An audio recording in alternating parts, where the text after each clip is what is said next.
Hey everyone, it's Vico here. Super excited to actually show you this training about personal development and mindset and what it's got to do with your business. So I highly recommend that you watch this video throughout and rewatch it again if you need to, because it's so important. So let's get started. So everything that I put together in this video is from my personal point of view, from my personal experience, and after reading hundreds of books about mindset and personal development, this is what I put together. So keep in mind about everything and take everything in with a grain of salt. Okay? So why is this even important? You have to understand that in order to succeed, you need 75% mindset, 20% execution, and actually 5% skill. Mindset is really that important. So what I mean is that your income will never surpass your personal development. So there's three pillars in personal development, and we're gonna go through each and one of them in detail. Number one is self-belief. That's your past self. So we're gonna go through a bit of a story, analogy, and quote to actually back that point up.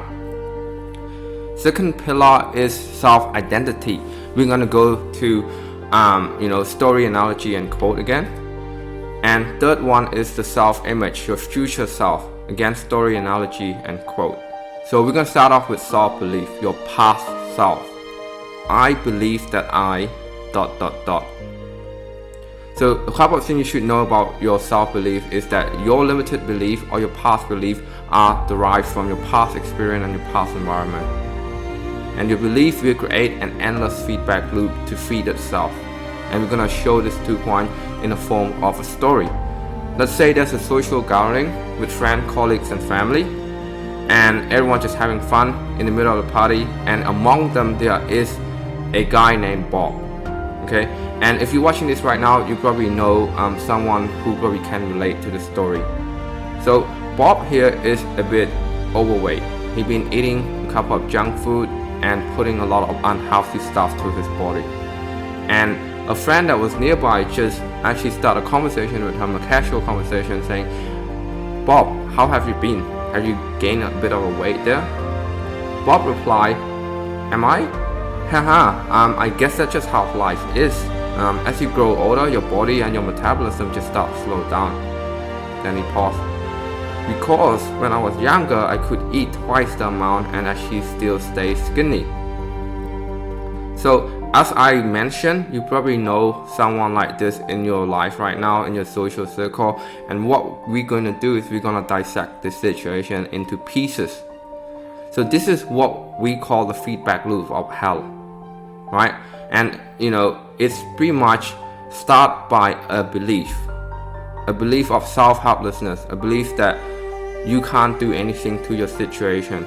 And what happened to Bob is Bob actually come up with that conclusion based on his past experience and past environment, just like I was mentioning. Okay, so an example of that is when Bob was young, he probably see his dad, his teacher, or his uncle getting overweight as they grow older. So what he come to conclude is that being old equal overweight equal truth, equal the reality, and he come to accept that reality. And once you accept that reality, there's not much you can do, because that's the truth, that's the reality. Why try to fight it? And what that belief do is it create a ripple effect, which is a cycle. It's gonna create a feeling of being bad, being unworthiness, being guilt, and that feeling is not a good feeling. Right? If you have, if obviously if you experience any of those feelings, it's not a good feeling, and that feeling lead Bob or people to do a certain action, is to whether to eat junk food, to do things that make them feel better, to actually balance out that feeling. That certain action lead to a certain result, which is gaining unhealthier weight. Okay, so and that result will go back to enforce that belief. Now it's super true, because when you feel bad, you keep eating that junk food and you keep gaining weight. Now it's really true that being old is being overweight, and that is the truth. That is the reality. So that is the cycle, the feedback loop of hell. Your belief create your thought and feeling, and your thought and your feeling create your action, and your action create your result. And that result go back and reinforce that belief. So everything start off with that belief. So be very, very careful on how you pick and choose your belief, right? Be aware of what you actually believe in right now, okay? Because your belief gonna determine everything. And this go more than just business. Your belief will determine how you're gonna run your life, how you're gonna raise your kid, how you're gonna, handle a certain situation, how you're gonna donate to certain type of people, or how you're going to discriminate, certain type of people. It's so powerful. And everything you know and you believe is come from your past experience, your past environment. You have to be aware of that. Okay, so I'm gonna finish this off with a quote from one of the greatest guy in our lifetime, Mahatma Gandhi.